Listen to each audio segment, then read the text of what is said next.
Hi everyone, Marty Pasternak here with the Pain the Canal Challenge and giving you my not so regularly weekly update. I actually had a video last week that I was really excited about putting out there, and I just honestly totally forgot to send it out.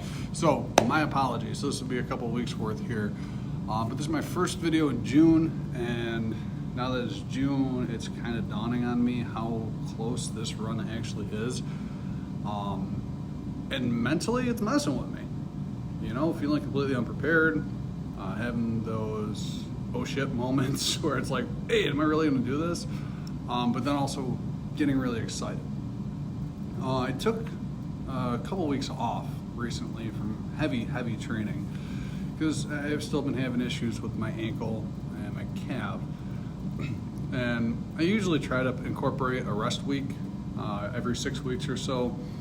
Not to completely stop training, but to dial things back a little bit so I can still, I can recover, but, still train enough to keep the gears moving. But that way too, after that week is over, I'm ready to rock and roll. And that started, that ended, I should say, about 2 weeks ago. And since then, my training has taken off. Not in the running aspect necessarily. I'm still putting together some decent mileage, only like 40 or 50 miles a week, because I was a genius and decided ending a school year, closing on a house, and training for the longest run I've ever done all at the exact same time would be a good move. But I'm training just about every day. I'm usually taking about one rest day a week. I've started incorporating a lot more yoga into my routine. Right now I'm averaging about 5 days a week, even if it's just 10 or 15 minutes worth. It's just helping with the flexibility, with the running, and the calf issue. The calf and ankle issue is I'm about, I'd say 80% right now, so I'm doing a lot better with that. And I've gotten to go out and run some trails recently. I got to spend a bunch of time out on the Canal, out in the Chittenango area. Met the director of the museum out there. They have a really cool museum. If you haven't been out there, you got to check it out. A lot of really, I'm a history nerd, so I love that kind of stuff. And also working on my diet. Now, I met with a nutritionist from Syracuse University who was on our panel a couple weeks ago, or a couple months ago now. And we were discussing a bunch of different things. The thing that's been concerning me though, my weight has gone up during my training. And we talked about this a little bit during the panel, how I was kind of approaching it with the mentality of running a marathon and how people eat for running a marathon. And usually there's a lot of carb loading, things like that. Because you're going on longer runs, you need the carbs to burn. But the problem is I've been trying to dial back my pace so much that it's not necessarily balancing out with the equal burn. And I got a little bit heavier. It was up to about 207 a week and a half ago, maybe 2 weeks ago now. And it's not extremely heavy for me. I mean, I'm 6 foot 2 inches tall, but it was heavy enough. And I kind of had a feeling that that was what was contributing to my ankle injury. She was not concerned about it. She actually advised that I don't necessarily cut back too much, that I would need the reserves, which I also do agree with, but I know my body. And that's the one thing, whether I am talking to a client, a friend, anybody that's asking any training input, is your body better than anyone else, right? And I just did not feel comfortable running at 207 pounds. So I've gone back to my intermittent fasting. I've been eating between 11 a.m. and 7 p.m. every day.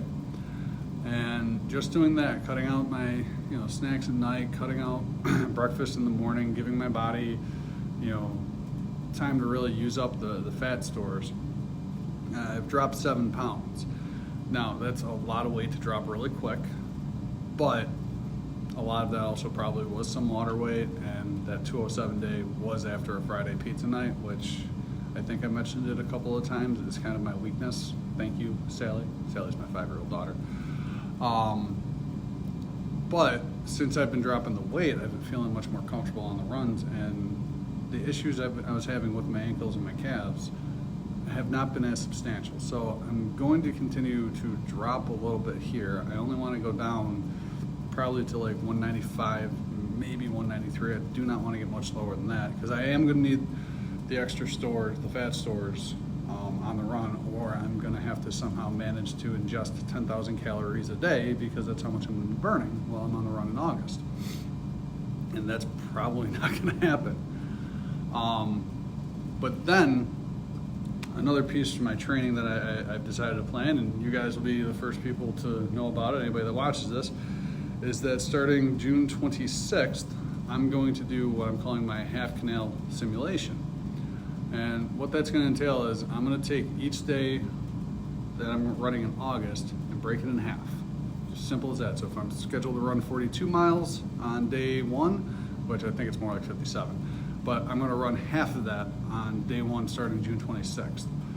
Now, because even though I'm technically off that week, I'm also probably going to be moving that week. So it might not be a full marathon in one shot. It might be broken up throughout the day, but my goal is to hit 180 miles in 7 days, just to kind of put myself through what it's going to be like. Find out the flaws in my strategy, find out the strengths.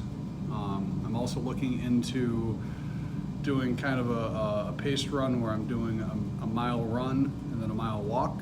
I'm going to experiment with that, see how that feels. I'm kind of cautious on that because I don't know if I want to spend that much time.